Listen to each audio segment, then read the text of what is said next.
All right. Hello, hello, hello, and welcome to today's video where we're going to be talking about ego death. So this is a subject that I know is very popular in the New Age spirituality, but also just spirituality for a very, very, very long time, is this idea that as spiritual people, it is important to go through a ego death. And in some lineages and in some uh, spiritual paths, this ego death is considered to be one of the most important things that you could possibly go through on an awakening path. And even I would say there are some spiritual disciplines that say like ego death is awakening. Like when you awaken from your ego, when you finally let go of believing in yourself as a self, the little I, that is when you are awakened. And I really want to talk about this today because I feel like today in our current modern world, there's a lot of teachers that talk ego death. There's a lot of teachers that talk dissociating from yourself and disidentifying with yourself and with parts of yourself and again, there are still teachers out there who preach that they have no ego, that they have had an ego death, and that they no longer identify as a self at all. And I just kind of, like I say, I want to talk about this because I think that it is an important thing. And it is an important thing that we do need to look at and talk about and go through on the path of awakening. But I feel like it can be far more pragmatic and far more grounded in reality and kind of useful than a lot of teachers who talk about it is.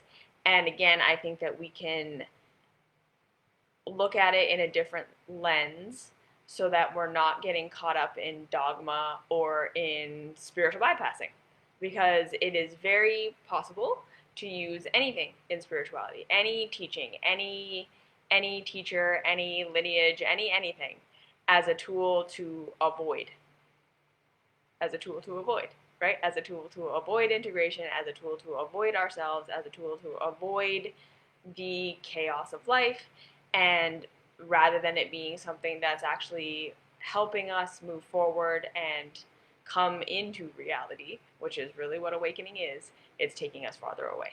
And so that's that. So I just want to start with this, right? How do we define ego?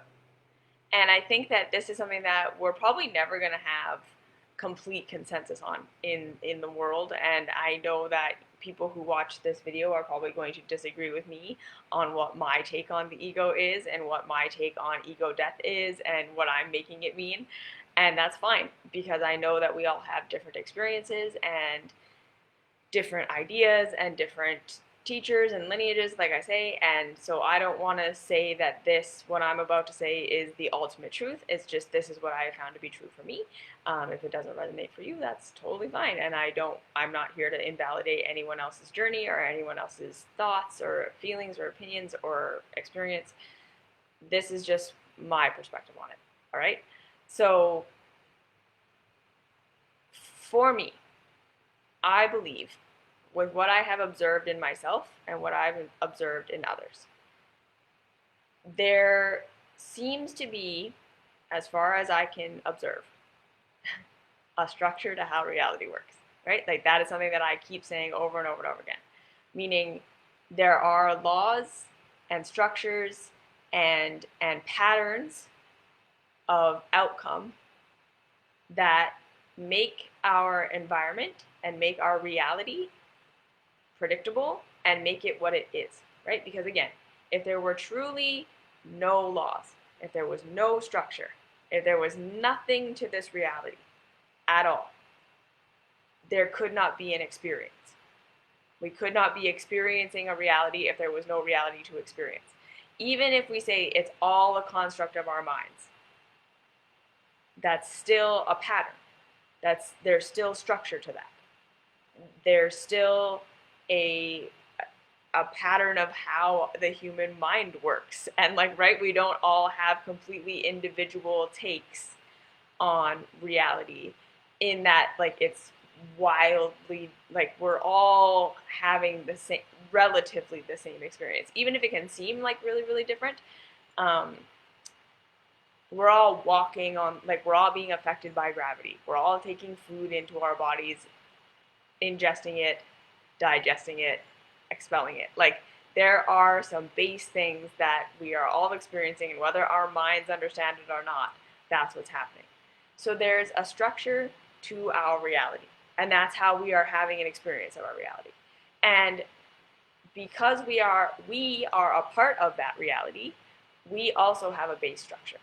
And I call that sometimes our DNA, or your true self, or your blueprint, or your true self, or your higher self, whatever you want to call it.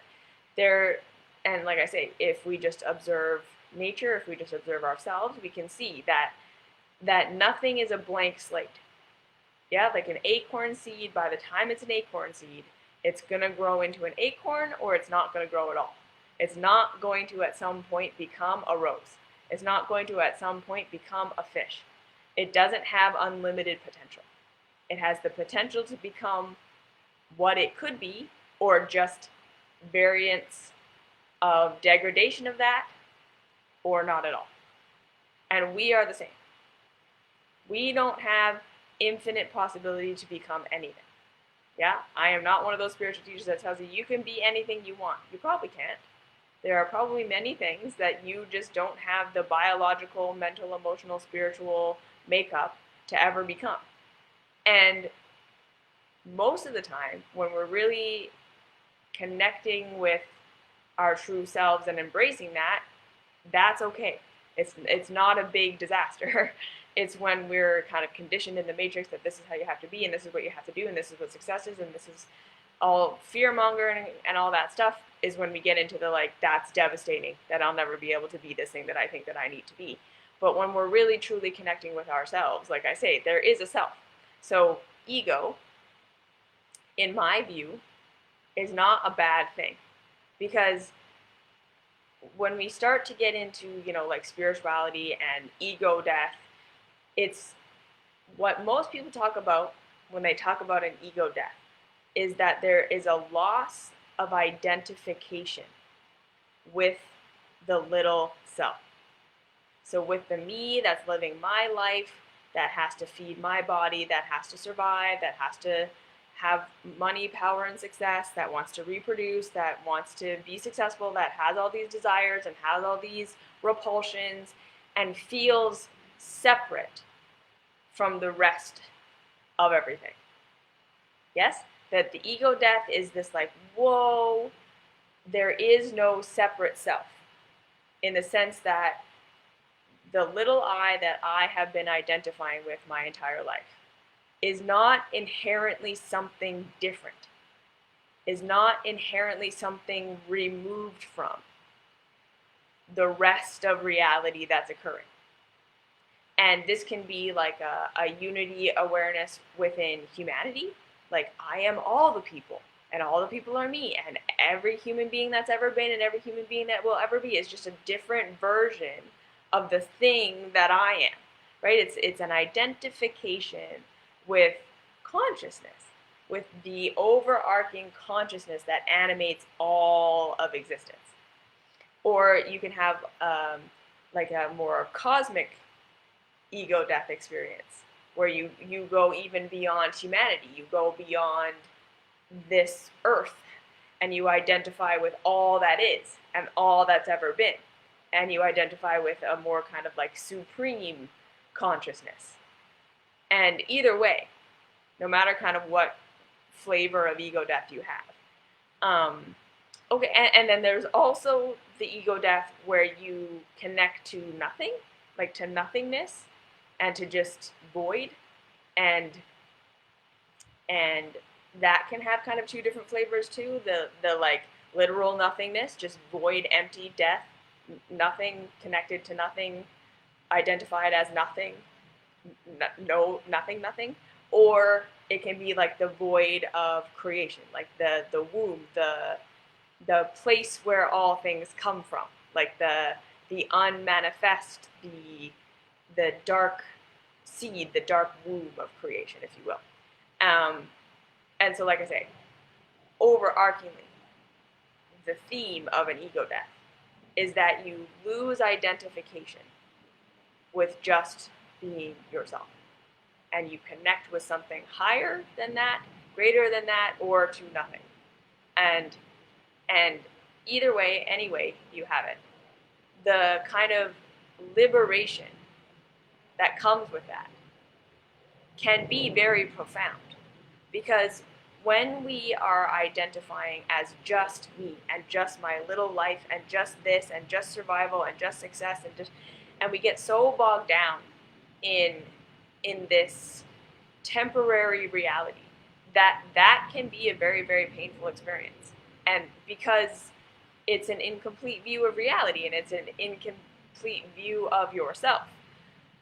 And so it can lead us into neuroticism and neuroses and pain and like I say, just like this feeling of isolation, this feeling of loneliness, this feeling of when I die there's nothing and I'm gonna be alone, or this feeling of being alone all the time. Like, I think this is something that most of us can really resonate with, is like that we just feel like who and what we are is somehow wrong and bad and fundamentally flawed. And we feel that being ourselves, we're like in competition all the time. And it's just us against the world, and it's us against humanity, and it's just, we're constantly feeling othered and separated and alone and antagonized, and because the world is the way that it is. And a lot of us like genuinely have that experience. And then we can see it kind of on the other side too, of people who don't feel a deep connection to the rest of humanity, that don't feel a connection to the earth, that don't feel like they are one with anything else. They feel separate to everything else. We can see that a lot of the time people who live like that have very chaotic and destructive lives, because they don't understand the impact of their actions on the whole. They are short-sighted, they are nearsighted, they take advantage of just the whatever the opportunity is right here, right now, that seems to benefit me the most. It's short-sighted, like I say, it's nearsighted, it's completely insular. There's like no mind to the consequence of actions on others, no mind to the consequence of actions even on your future self, other than just like, is this getting me money, sex, and power, right? Like we tend to be in our very like reptilian brain, visceral, just this moment, what do I need to survive and get what I need for myself. And so when we live in that reality that we don't feel connected to anything other than ourselves, when we just feel like we are just our little I self and this is all there is, it literally either makes us completely depressed and like life is hopeless and meaningless and there's no point and there's no purpose because we don't feel connected to anything.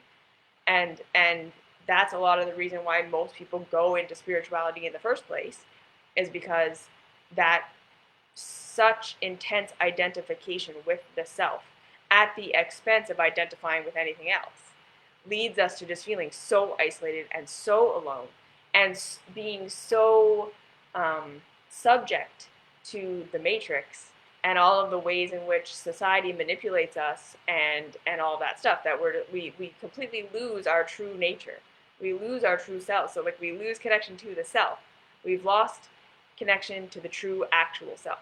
And we just identify with this kind of hollow shell of what we're supposed to be and what we're supposed to be doing, and it doesn't fulfill us, and it makes us feel disconnected from everything, and we just feel empty and horrible and anxious and depressed and sick, and we're chasing things that we don't even want, and then we lose motivation, and then, like I say, we're depressed and we don't want to do anything, and we're that. Or we're the kind of chaotic millionaire, billionaire, I'm just going to cut down the rainforest, I'm just going to rape the land, I'm just going to take everything that I need to take and do whatever I need to do to whomever I need to do it to get what I want right now, just like to satisfy my seemingly immediate, just base level desires. And that's kind of where we get when we only identify with the ego self. And those are very, very, very painful places to be. So this is why I'm saying I'm not here to say ego death is wrong and that we're not supposed to have an ego death and that it's not a legitimate spiritual thing. It totally is. Now, So when we die to that ego in a healthy way, in the healthy sense, what we are doing is we are saying, oh, okay, it's not just me. I'm not just here isolated on my own by myself, this little I that's helpless and hopeless and separated from everything and doesn't even know what the little I wants, doesn't even know what the little I need, is just in pain and doesn't know how to get out of it and is hopeless and alone. And I'm not just the I I'm just here to meet my own needs, survive, compete, thrive, take down whoever I need to take down, whatever. You come into a higher awareness of like, no, there's more than this. There's more than me. There's more to life than just meeting my survival needs. There's connection. There's higher wisdom. There's higher understanding. There's more to this. And that is the healthy expression of ego death, which then leads us into a more integrated human life. All right? So now, I just want to talk a little bit about the fact that a lot of people are coming to spirituality and are looking for ego death because their experience of being themselves is so inherently painful. Okay?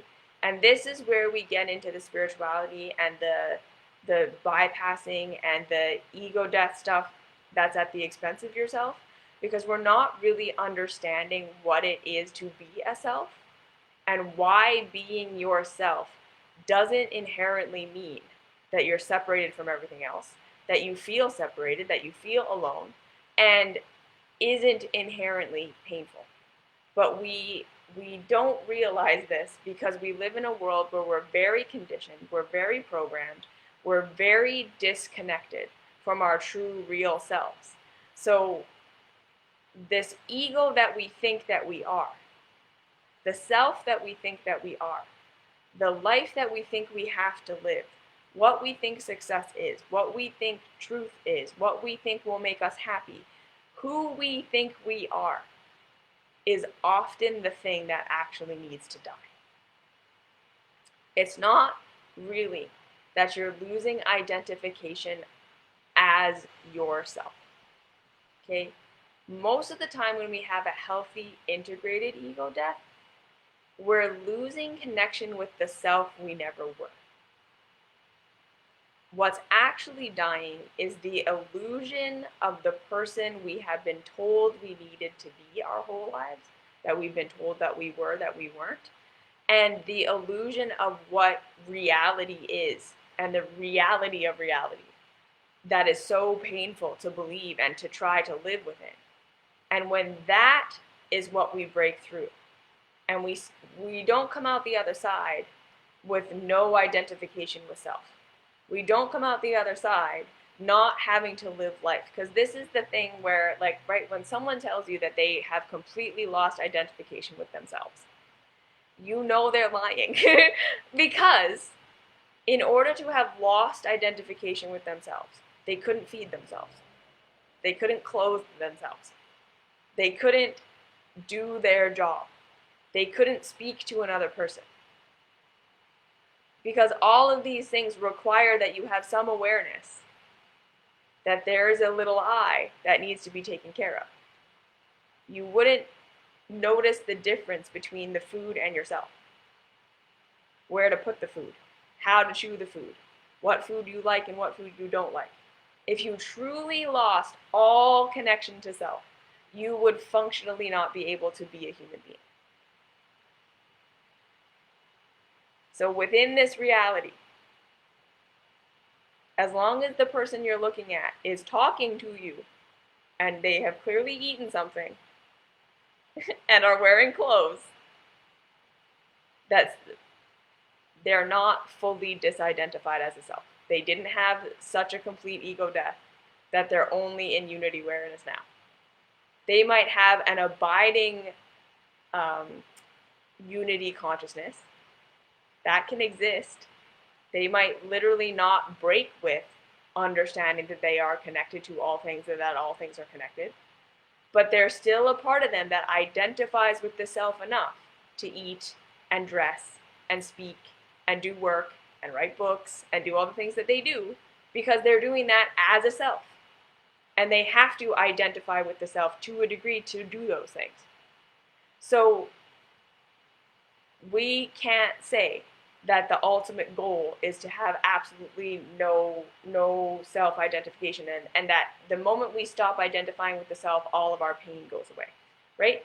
The reason we all think that being ourselves is what's causing us pain is not because being a self causes pain. Okay, this is where the spiritual bypass and the spiritual misunderstanding comes in.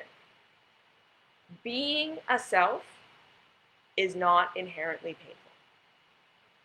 Being yourself is not the thing that separates you from God. Is not the thing that separates you from having the experiences of a ecstatic bliss union that you want. It is not the thing that separates you from being connected to other people. Being a you is not inherently unspiritual. It is not inherently disconnecting. It is not inherently painful. It's not inherently depressing or anxiety-inducing or suffering-inducing. This is where we're getting confused. So everyone who thinks that it is the fact that I identify as a self that is causing me all my pain, or it is the fact that I have a mind that thinks negative thoughts and that projects things onto the reality. It's the fact that I identify with my thoughts that is causing me pain. It's the fact that I identify with my body. I identify with my pain body. I identify with my past painful experiences that make them painful.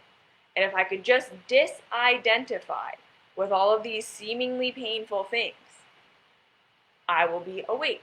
I will be liberated. I will be blissed out. I will be spiritual. And that is the misunderstanding. All right? So the real reality is, again, we are individuals that are a part of the whole. You are God. God is you. You are a part of the consciousness that animates all things.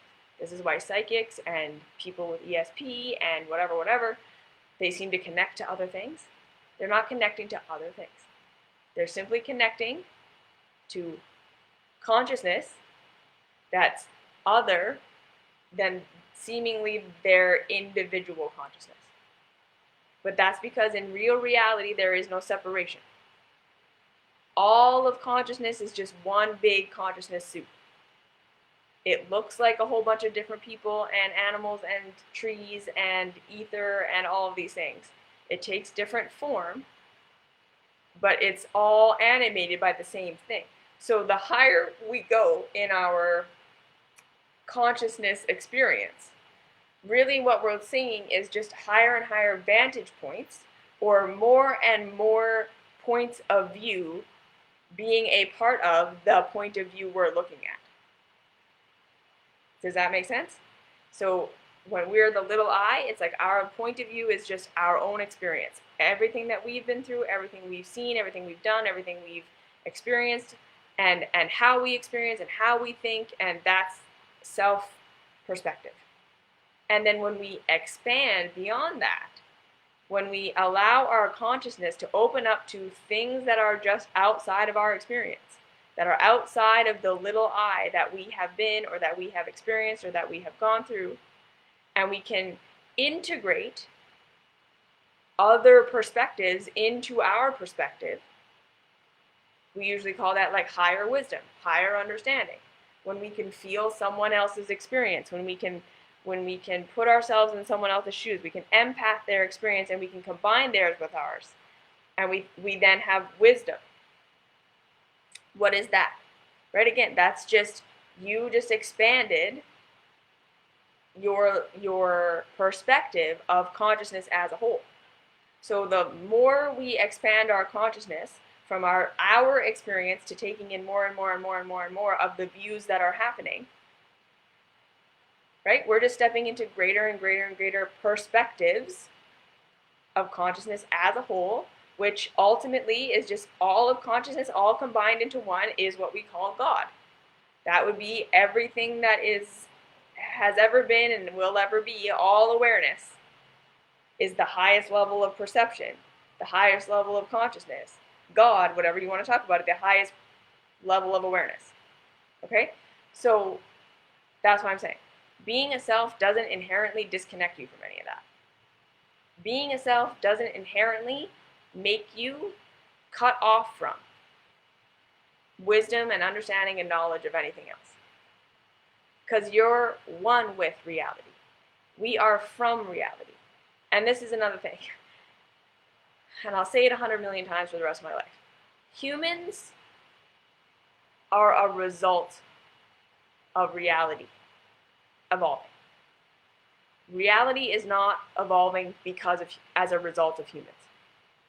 Humans are a part of the evolution of consciousness. We are not responsible for the evolution of consciousness. Consciousness was evolving way, way, way, way, way before humans ever came along. We are a product of the evolution, and we are participating in it, but we are not it. Okay? I'm sorry. Life is not happening between our ears.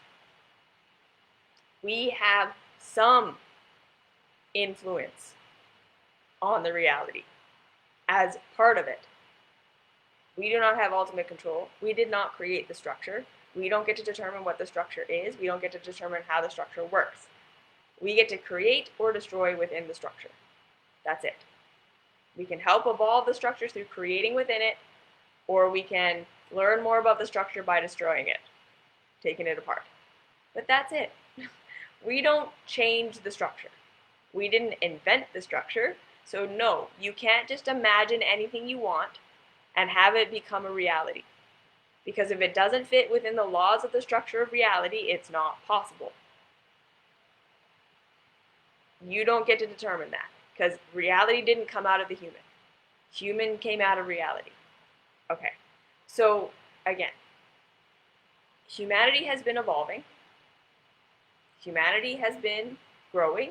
Humanity has been becoming more and more aware of how reality works, how we work, and all these things. And in that process, we have been very traumatized. We have been very traumatized. Because for a very, very, very, very, very, very long time, up until right now, survival has not been easy. Getting our needs met has not been easy. And we have an evolved consciousness that can tell stories, that can make up things that aren't true, that can, because that's how we create something that's never been before. We can misunderstand how things work and seemingly create patterns of systems and structures that seem to work because we all agree on them and we all hold them up for a period of time before they dissolve and fall apart, that look like we understand how reality is and that we're creating reality in a certain way, that eventually it all comes out in the wash, but for a period of time can look like we have something that isn't real, that isn't true, a false matrix, if you will. And we have been in a state of consciousness of just fight and flight. And that's normal, of just survival, of just trying to figure out how to survive. And this created forever competition, violence, it created othering, it created all the roots of all the isms we have right now. We came by honestly, in the sense that like it wasn't some evil person that invented it. It was some traumatized person who didn't understand how reality works, who was seeing there's a limited amount of resources, and if I can manipulate or control or abuse this section of an other population, I can get more for myself. And that is better because things are how I survive. And that's how, right, the disidentification with anyone or anything that looked or sounded or acted different than us. And saying if we can manipulate that, we can destroy that, we can exploit that and use that as a tool for our own resource collection, our own power collection, our own sex collection, which is feeding my base need to make me feel like I'm going to survive. And then society evolved on that premise. Societies have all been evolving on that premise, that more stuff is good. The more stuff you have, the more secure you are, the more safe you're going to feel. And it doesn't matter who you have to step on or what you have to do or who you have to destroy to get that stuff, because we're separate. And that's how humans have been living. And that's the pain that we're in. That's the pain, is that we're all living as though that is how reality works.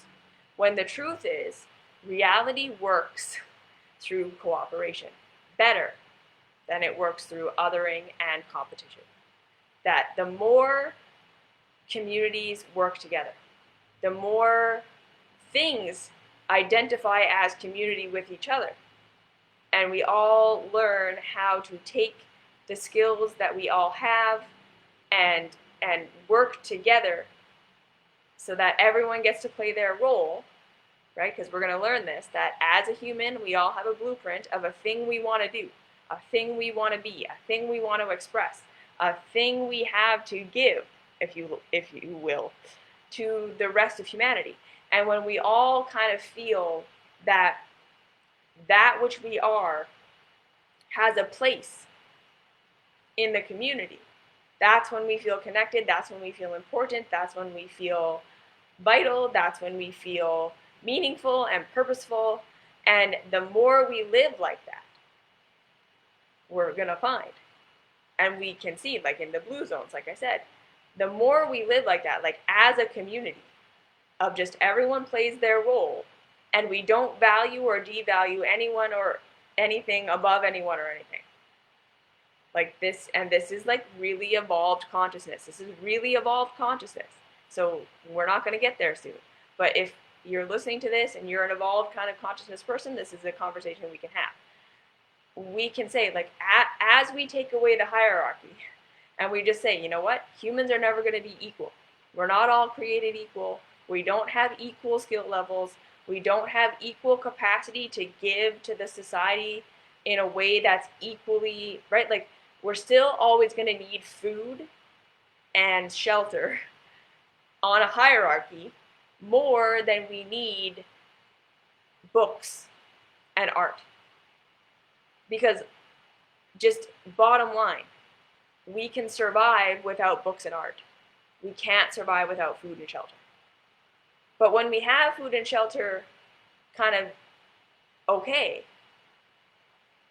then the need for the books and the art is increased because we have these base needs met, and now we can have an awareness of these higher level needs, which are all there to evolve us. Because, like, right, as the Maslow's hierarchy of needs, as we meet our needs, we're getting closer and closer and closer to being able to self-actualize, which is what we want.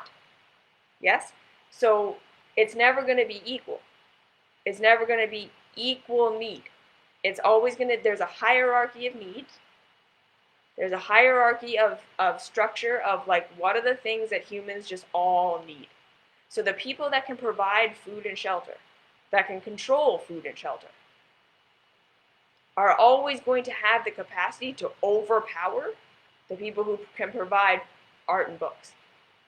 Like, just as an example. Because, ultimately, as much as we may value art and books, humanity needs food and shelter first.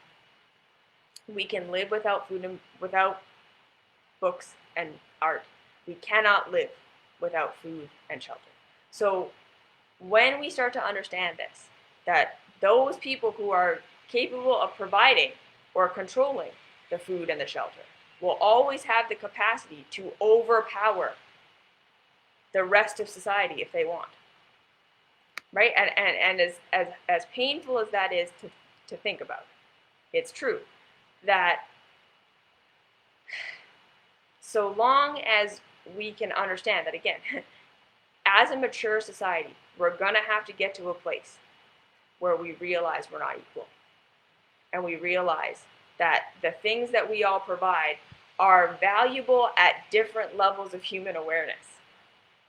Like, if we really want to say, are they all equally valuable? It's like, okay, well, art and books can be equally valuable as food and shelter at the place where you have food and shelter met, and then you're at your Maslow's hierarchy of needs where you need art and books to keep evolving. That's foundational.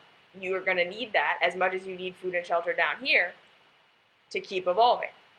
So whatever layer you're at, that's where the thing that is most critical for your next growth step becomes more valuable than it was before. Does that make sense? So when you don't have food and shelter, that's the most valuable thing. When you do have food and shelter, books and art become the most valuable thing. Because you already have this. You've got that growth step met. You have that evolutionary foundation there. So now, in order to keep growing, you need books and art. And if you don't get books and art, you can't evolve to the next part. So you will die now without this. So it becomes very important. You see? So if we can start to see that, we can start to understand that, then we can start to say, okay, rather than the people who control the bottom of the pyramid having all the money and all the power, if we really want a society that's going to work well, we need to take away the hierarchy as far as provision goes for everyone and say everyone gets their needs met. And if everyone gets their needs met, what do you want to do and be and produce for the society? Because this idea that if we're not incentivized by money or by wealth or by accumulating more stuff for ourselves, that we won't be motivated to do anything, this is a symptom, not a true problem. The fact that human beings are not motivated by anything other than money is a sign that we're in survival mode. It's a sign that we're in survival trauma. That's a trauma response. When you're only motivated by that which is going to increase your capacity to survive by providing you with more stuff, money, sex, and power, you're in trauma. You're not in your human self. Okay? That's a trauma response. You feel like you're not going to get your needs met. And like life is helpless and hopeless unless you're going to get your needs met. So I firmly believe millionaires and billionaires are in a trauma response. They are working from trauma. They have so much and still don't feel like they could give it away. They are willing to exploit and take advantage of everyone below them in their company because they are in a trauma response. They are not in their humanity. They are not connected to empathy and truth and what actually makes a human being happy. So this is where we get into, right? This is what the trauma of the ego is. Being a self is not inherently traumatizing or painful. Being indoctrinated into a culture that is based on trauma, that is built on foundations of competition, that is built on foundations of survival of the fittest, that is built upon foundations of othering others and ourselves. That you are different from me, I am different from you, and we have to compete over the limited resources. And that is built on a society that says this is what success is, especially in the West. The Western way of life, which is profit at all cost, the American dream. Everyone gets to pursue life, liberty, and happiness. They say that, but like that is not at all what they're saying you should pursue. They're saying you need to pursue stuff. Pursue things. Pursue image. Pursue status. Pursue money. Pursue security in stuff. Pursue, like I say, this image, sex, power. That's what it's selling. And it's telling you, that culture is telling you, that you will find meaning, that you will find identity, that you will find community, that you will find purpose, that you will find spirituality in that. Like that empty feeling you have inside is going to be fulfilled when you just do the right thing. And we're all traumatized in our childhoods. Okay, so this is another part of where the fear of the ego comes in. That who and what we actually are, this blueprint that we're born with, that we start to express, and it gets us rejected. It gets us abandoned. So a growth process, we hit another kid, and instead of mom seeing that we're still good and that we're just going through a growth process of understanding a difference between me and you, and if you just say, okay, well, how did it feel to hit that kid? It didn't feel good. Okay, well, that doesn't mean that you're a bad person. It just means that was from your 2-year-old understanding that you wanted the toy that they had. Now, what is it like if you share? How does it feel to share the toy with the other child? Oh, that feels better. Okay, you learned a law of reality there. You didn't get abandoned, you didn't get rejected, and you were aided in helping see how reality works. And now you live with an experience inside of your body, a kinesthetically learned understanding of sharing being better than fighting. That everybody plays and everybody wins. And then that's how you live your life. That didn't happen. You got hit. You got scolded. You got abandoned. And now you have these parts of self that were an existential threat to you. Okay? So the farther your conditioning of this is who and what you're supposed to be, to get love and to get security from your caregivers and the authority figures around you.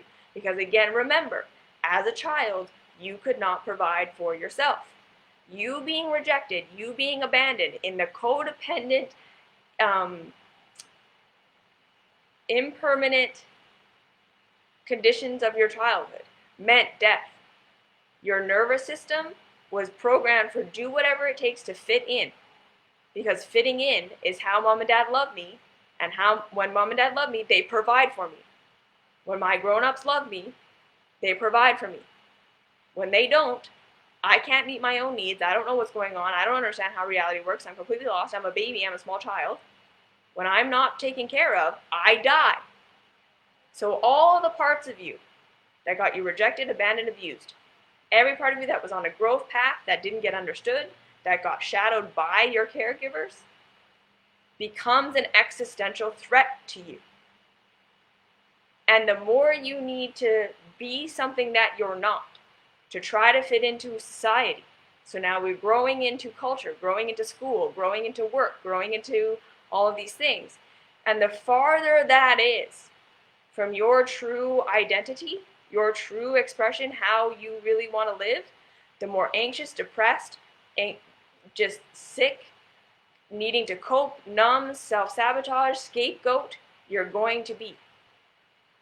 Because your real self wants to live as an acorn tree and needs this type of soil with this type of rain and this type of sun. And you're in the desert, in the sand, with only sun and no water. And you're blaming yourself that you can't grow. You're telling yourself that all of your coping mechanisms and your self-sabotage and your self-betrayal and your lack of self-love and your lack of being able to get your shit together is something wrong with you. Instead of, no, this is just not my blueprint.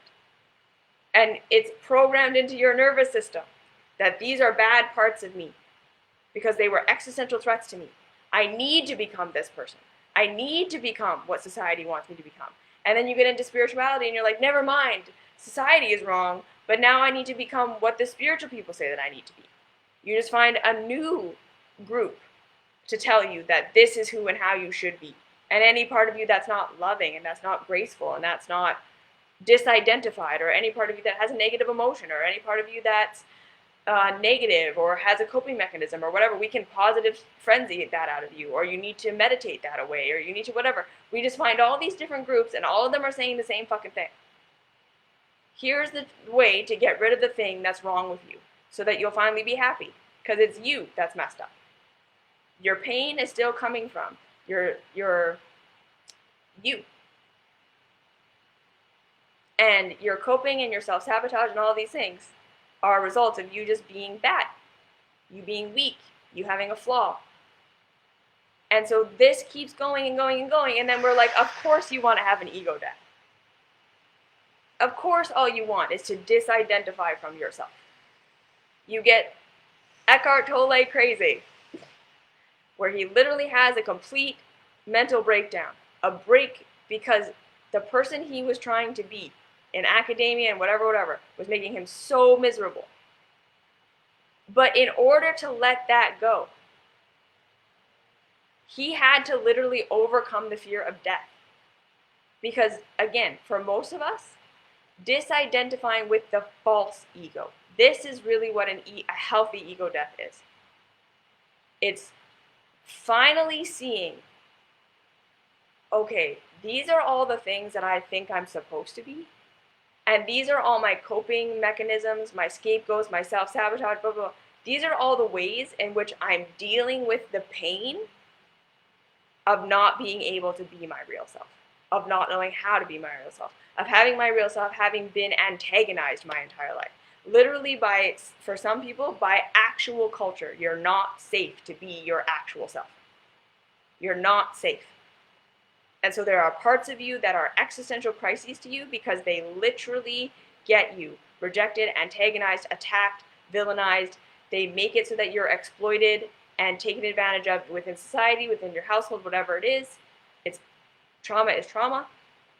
And so you want to get rid of these parts of yourself because they are existential threats to you. But the bottom line is you're not going to get rid of these parts. They are who you are. So when we have a healthy ego death, we wake up slowly, usually, from the fantasy of all these things being wrong with us. And we start to see, okay, my over watching Netflix, my drinking, my drug addiction, my constantly choosing the wrong guy or girl or being to love, my feeling that there's always something wrong with my body, there's always something wrong with my mind, there's always something wrong with me. I'm never good enough. The fact that I can't figure out a career that actually makes me happy. I never have money.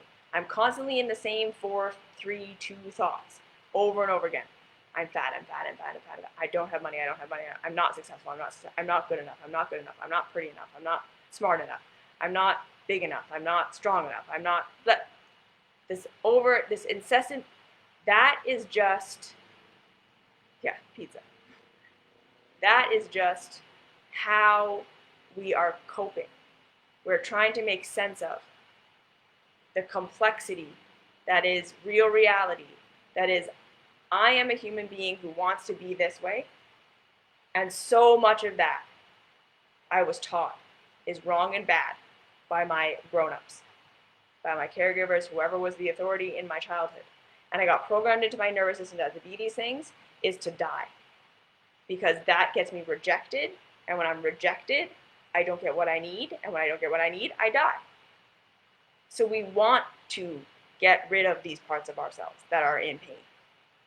We want to get rid of these parts of ourselves that were sad and lonely and lost and did things that in our childhood that got our caregivers to reject us. We want to disidentify with the parts. And this is when we get into like all these spiritual people who's like, I can see that part of me that went through that, and I can see that inner child, and I can see them, but like, it's not me. It's like, it fucking is you. It absolutely is. And freedom is going to come from integrating that part of yourself. True ego death is when you reintegrate all the parts, the fragmented parts of you that had to get shadowed, that are now acting from shadow, right? The self-sabotaging parts, the parts of you that do bad things to yourself and other people are your higher self. They are good parts of you that didn't get to grow, that didn't get what they needed, and now they're acting from shadow. They're trying to meet your needs in the only way they know how, because your needs didn't go anywhere. What you actually need and who you actually are has stayed the same your entire life. The more that was rejected, the more you're getting those needs met in the shadow. So there is nothing wrong with you. There is no bad part of you. There is no bad part of you. And you are not going to find freedom in disidentifying from yourself. Freedom comes from understanding all the parts of yourself that feel pain. They feel pain for a reason. not because they are inherently bad or inherently painful. They feel pain because they are not allowed to express as they truly are. And the parts you're probably living a life or extremely trying to live a life that aligns with an ideal that you were told you're supposed to be, that you were told you're supposed to want, that you were told is supposed to be important. That isn't. The more you try to do things, and it feels good for a little bit, you're doing it, it feels good, you think you're doing it, you're having success, you get through it, and then you crash after. And then it's really painful. Okay. That might have been coming from trauma. Because when you really follow the thing that's right for you, you do it, and it's actually horrifying at the beginning for most of us. You're going to do it, and you're going to be like, no, this is the most wrong thing I could do. This is horrifying. This is scary. I'm going to lose everything. I'm going to die. You do it, and then it's probably scary again. You might crash a little bit. But you'll see, okay, I lived, and that was really rewarding. That's how you know you're starting to break with your conditioning. But when something just feels like so right and so yes, and you're so amped, and then you crash after, and then you do it again, and then you crash after, and then you do it, and that's probably conditioning. That's probably you continually trying to be this person you think you're supposed to be, and your real true self is crashing every time. And so we got to look at that. Why? Why do I keep pushing myself to do these things that feel so right in the beginning, but then I crash afterwards? Why did I crash? Why did I crash again? Why do I need to cope or numb or stimulate to get through it? Because it's not even fun to do it. And then at the end, I crash, and it was horrible. I didn't enjoy it at all. That's the fake self. But you're going to feel like, no, I can't not do that. That's the most obvious thing, because that's your conditioning. That's who you have been told your entire life you're supposed to be. And letting go of that and saying, well, if that's not it, then what is? You're going to be like, I have no fucking idea. I have no idea. I have no idea who I'm supposed to be. I have no idea what I'm supposed to do. I have no idea what I want. Because any of these other things, I might have an inkling that I want to do it, but it feels horrifying. It feels like death. It feels like there's absolutely no way I could make a living doing that. I'll die. There's no way of supporting myself that way. I have to do this other thing. I don't see the way for that. I see the way for this. This way is horrible. I hate it every time, but I can see the path. This way, it feels great, but then also horrifying, and I don't see the path. That's ego death. When you can finally say, okay, I'm letting go of needing to see the path. I can't do this path anymore. I can't be this person anymore. There's a plan. There's a goal. I know how to make myself feel like I accomplished something. I know how to make myself feel good. And then I crash, and then I have my drama about my crash, and then I decide I'll never do that again, and I promise myself I'll never binge again, and I promise myself I'll never whatever again, and I make it about that instead of like, well, why did I have to do that? Because I had to cope with that thing I just did. I had to numb, I had to suppress, I had to deny, I had to try and get rid of the pain of whatever that just caused me, so I could amp myself up to do it again. Or we say, okay, well, that cycle isn't working. I'm not actually addicted. I'm just in pain, and I'm running from my pain, right? And that's the other thing, is that sometimes it's not even necessarily that the thing we're doing that's super wrong. It's we have all these false beliefs about ourselves. We have all these false beliefs about the world. We have all these identities about who and what we are that aren't true. That we need to work harder, we need to do more, we need to be better, we need to be more successful, we need to do all these things. When the reality is we don't. Because this is the last thing. True freedom comes from finding your enough. There is absolutely a such thing as you're never going to feel happy and secure when you have less than what you need. That is reality. I don't think anyone should ever try and convince anyone that you could be happy with anything. No, when you're not getting your base needs met, you're still a human that exists within this reality. No matter how transcended you get, you still are in a body. And there's going to be pain so long as you're not getting your needs met. You can be transcended about that pain. You can be like, I don't care if I die. I identify with something so much greater. It's all okay. But that's not going to take the pain away.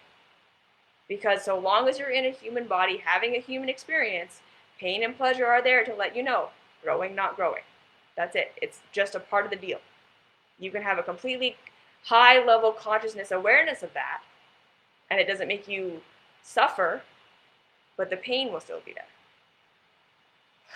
And so when we get our base needs met, they've done studies on this.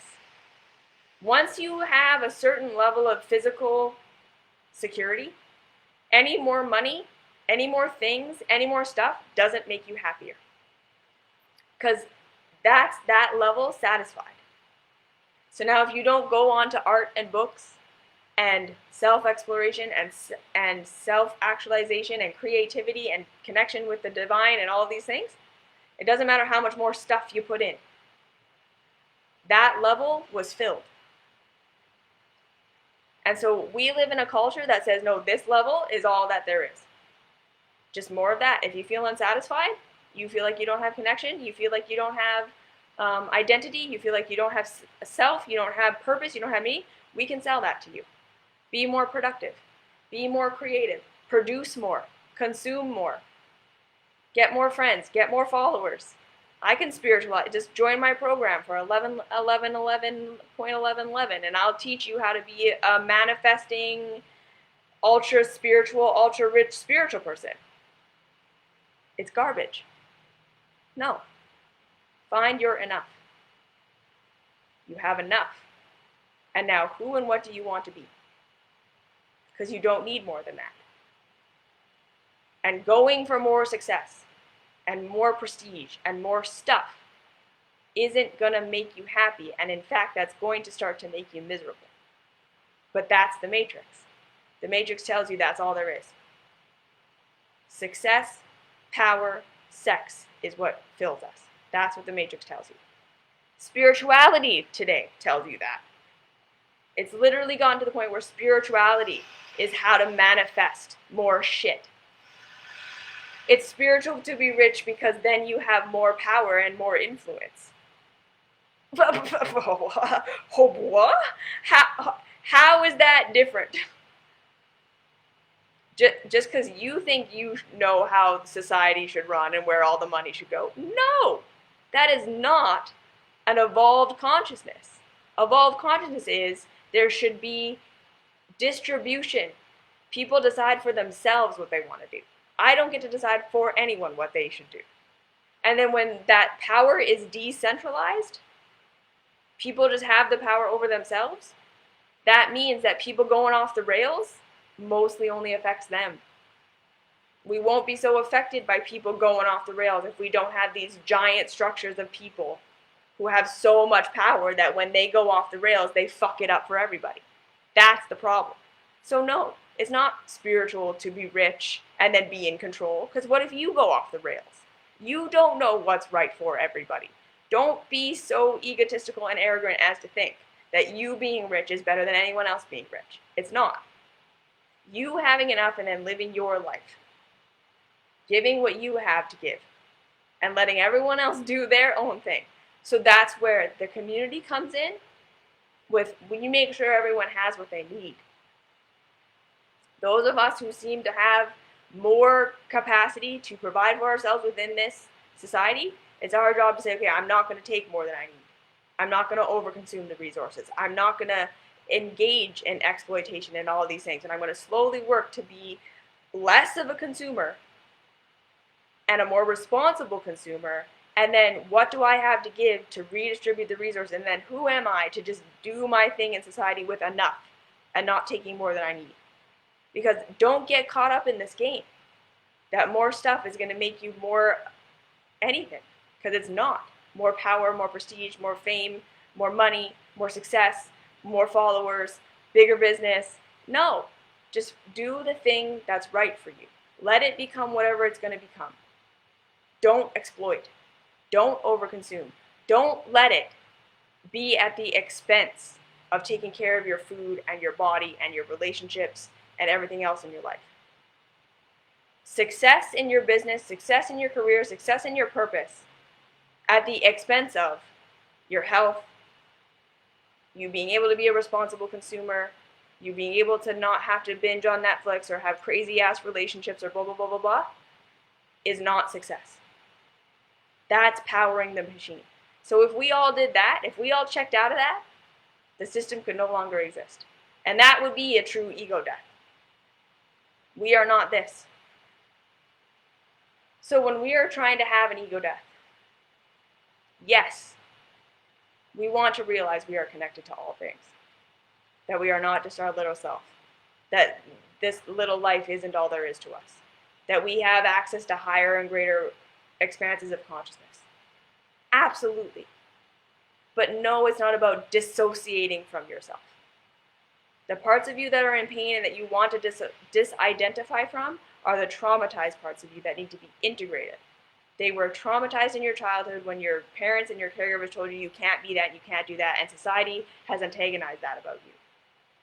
And I'm so sorry, and that's legit, and that's real, and that is a lifetime of work. But you're not going to find freedom in disidentifying from it. You're going to find freedom in integrating it and figuring out how to support that part of yourself, get those parts of yourself's needs met, and then being that. And then check out of this. You don't need ayahuasca. You don't need to understand that it's aliens or all of these conspiracy theories and blah, blah, blah, like what's running the world. It doesn't matter. What's running the world is trauma. The people at the top are traumatized, and the people at the bottom are traumatized. And we're all living in this same system of more stuff, more exploitation. It's going to do it. And it's not real. So find your enough, and then stop consuming beyond that. Stop producing beyond that. Produce just enough to get your needs met and to satisfy you, and then live your life. See how that feels. Don't hustle. Don't grind. Don't go for the extra 10K. Don't. Stop. Then go live your life. Like, live your life. Have relationships. Make food. Have a relationship with your body. Go outside. Have hobbies that you don't fucking put on Pinterest. Be a person. That's the ego death. And then you're going to start to have all these spiritual experiences naturally, because Maslow's hierarchy of needs, it'll start to happen to you. You won't have to chase it. You don't have to try. You won't have to go and have a medicine ceremony. It'll happen to you because you're evolving naturally. Okay? So that's what I want to say about ego death. If it's just about getting rid of the parts of yourself that are in pain, it's spiritual bypassing. It's not anything. It's not going to make you happy. It's not you inherently that's making you unhappy. It's the who you think you have to be in this society that's making you unhappy. It's the society that's totally out of alignment with truth that's making you unhappy. And being identified as a self doesn't inherently mean that you aren't identified with the whole. And in fact, the more you identify with your true self, the more you will be identified with the whole. Again, that is an experience that will happen to you. You won't have to chase it. Because you are inherently a part of the whole. You're going to realize that being a little you doesn't separate you from everything. Being your actual little you connects you to everything. It's trying to be a little you that was never you that separates you from everything. So you die to the indoctrinated matrix ego. You die to the success at all costs. You die to the this is what it was that got me accepted and loved in my childhood. At the expense of all these parts of myself. Slowly, slowly, slowly, slowly, slowly over time with love through your nervous system. Like I say, come join my mystery school. It's a 1-year program of tedious, slow repetition over and over and over again. But like all of my videos, all of my highlights on Instagram, everything that I talk about is this. It's just 100 million different ways of saying the same thing, 100 million different tools for doing the same thing. Slowly walk yourself through all the things that hurt in your life and saying, if I just get rid of this about myself, yes, we have to die to consensus reality. That's exactly it. And that's going to feel like real death. That's going to feel like nervous system death. Learning to feel your feelings is like admitting that you hate something that you think you have to do to live. Admitting that you are a thing that has been an existential crisis to you your entire life. And then having to realize that you're an adult now who has to learn how to provide that for yourself without people approving of you. And that's scary, and we don't feel resourced. And so we slowly build our connection to our resource self. And we need every single different way, exactly. We try all these different tools and we do all these different things because it's hard. It's really hard. But it's not about disidentifying with a self at all. It's not about disidentifying from who you really are or your pain. Your pain is the parts of you need to actually go into. And it's not that we identify with it. It's that we say, okay, why am I in pain? What is the thing that's in pain here? What part of me didn't get their need met? What part of me felt like it had to be something that it isn't?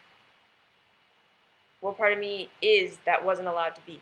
How are these things shadowed? Why do I keep crashing every time I do this? These are the scary questions. And it's scary and it's hard and we go slow. And we love ourselves every step of the way because it's hard and it's scary and it's not our fault that we're traumatized. It's not our fault that we're conditioned. It's not our fault.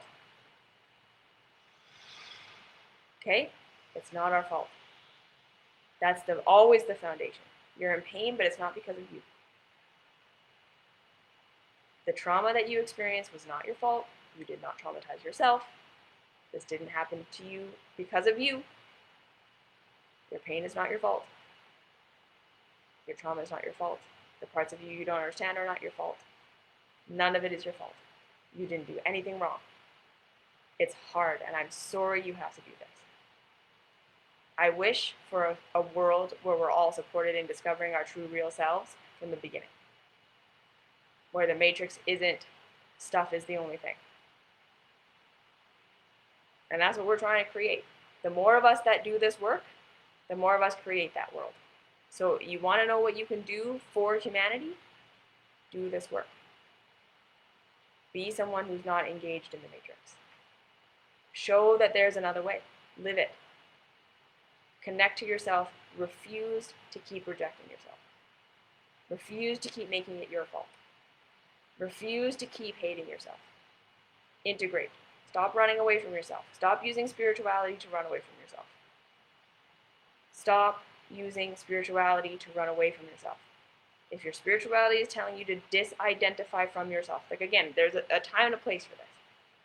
Sometimes we need to disidentify for a little bit to identify with the higher self or the adult self, and so we're not just like completely stuck in the child perspective of being traumatized and stuck and I can't get out of it and I'm helpless and I'm hopeless.